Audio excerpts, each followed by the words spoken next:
What's going on, guys? It's Daniel here. Had this happen to me yesterday, and I thought I'd just make a little video on it. Basically, what happened is I had a road rage incident. I was not the one that was angry. This man was angry at me, and he ended up pulling out a knife. And we were out of the car, and he pulls a knife out on me. And I just want to go over how I dealt with this because, even though a knife got pulled out, no one got hurt, and everyone left safely. So I just want to go over this really quick. So basically what happened is I had switched lanes to the left. I needed to make a left turn. And in Thailand, it's backwards. So I was in the passing lane because I was going faster. And then I got in front of somebody to make a left turn. And I gave him plenty of room. I gave him plenty of time. I used my blinker. But I think he was just having a bad day, and he wasn't happy that I got in front of him. And so he decided to get really close to me, behind me. And I thought it would be funny if I brake checked him. And this was my first mistake. I should have ignored him and just continued to drive, because when you're driving, what people are doing behind you, it's not really important. What's happening in front of you is more important than what's happening behind you. But I thought, I'd be cheeky and I'd give this guy a little brake check. So I did, and he almost hit me. It's pretty close. And then he came back for more, and he got even closer. And so I gave him another little tap. And you might be able to see it. Let's see here. It was right there at the beginning of the video. It was so small you can't even really see it. Anyway, so the guy's behind me at this point. I had already brake checked him twice. I start slowing down to make my turn, and then I swerved. My second mistake. I swerved to taunt this man. Like, what are you doing? I'm just amazed that this guy is so angry that I just switched lanes in front of him, that he wants to act like this. And so I swerved to taunt him. Okay, this is another big mistake. I shouldn't have done that. At this point, the guy's pulling up to the side, so he's on my right now, and he's yelling at me to park. He's yelling, park anywhere. And I'm looking at him like, what is your problem, man? You're freaking out about nothing. And he's yelling at me to park, and he's trying to cut me off to make sure I don't go straight. He wants me to turn into this little road here. That's where I'm going anyway, to go home. So I said, okay, whatever. I'm just kind of ignoring him and just kind of looking at him like he's crazy.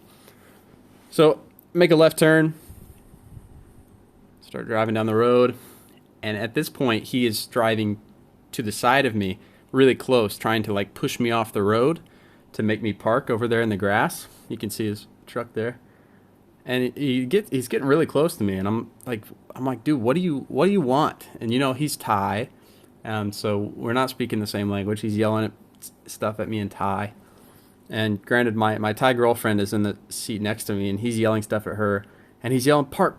So I thought, okay, for you guys that don't know, I have 7 Muay Thai fights under my belt. 3 of them were technically professional fights, and they were on television.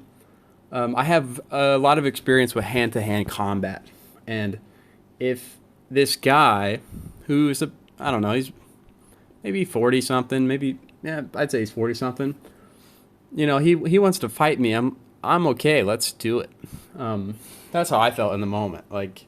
I just wanted to get out and size him up, and if he wanted to throw some fists, then sure, let's do it. It'd be fun for me. I kind of miss fighting. Okay, that's another mistake. It was a mistake in my mentality. You don't want to get in a fight if you don't have to, even if you're sure that you can win the fight.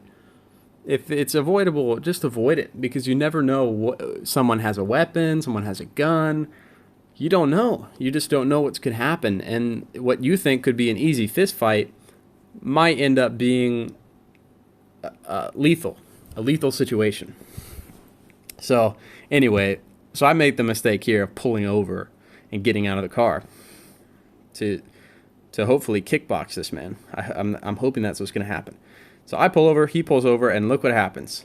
He gets out of the car, and you can see maybe he's pointing a knife right at me. Okay? So at this moment, situation has changed. Things are different now. I thought I was getting into a fist fight, and now there's a knife being pointed at me. So I think, hey, what should I do? Should I run away? My girlfriend's in the car. Should I just run? He can chase me. He can get back in his car. He can chase me. What should I do? And I thought, you know, this is the thing. If someone has a knife and they really want to hurt you, they don't want you to know that they have a knife while they're approaching you. Okay, if someone wants to cut you, they're going to conceal the knife, get close to you, and then pull it out and start cutting you. Okay, so right away, this guy's pointing the knife at me and walking towards me. I know it's a bluff. And so I called the guy's bluff by walking towards him with my arms out. You can see, I have my arms out. He's got the knife up. He's pointed it right at me. And I'm thinking, this guy's bluffing. He's not trying to hurt me with the knife because he's got it out already and I'm far away. The reason is, you know, if you have a knife and you're pointing it out at range or out of range of somebody, then when you get into range, you're risking that person disarming you and turning the knife around on you. That's why you do not want someone to know until the last moment before you strike that you have a knife. So I call this dude's bluff. I open my arms, I get close to him, and I say, do it. I just kept saying, do it. I dare you. You're not going to do it. And what happens, boom, he drops the knife. He dropped the knife, and he's standing there. Sorry about the view here. You can't see very well. He drops the knife, and he stands, and now we're face to face. And what I do is I'm asking him, what do you want? And then I gave him that little slap. I don't know if you guys saw that. I slapped my elbow, letting him know, if you want to fight, I'm ready to fight. I already knew the dude's bluffing. Look at his body language. He's not ready to fight. And so, ironically, to de-escalate the situation further, I challenged him with my body language, with that arm slap, that elbow slap. I challenged him. I let him know, if you want to fight, I'll fight. I'm not scared. And unless the person is psychopathic or just really angry, they're probably not going to fight. It's just like a dog. If a dog is charging at you and you show fear and you show the dog that you don't want to fight, it's going to take advantage of that. And it's going to push your buttons further. It's going to try and scare you more and more.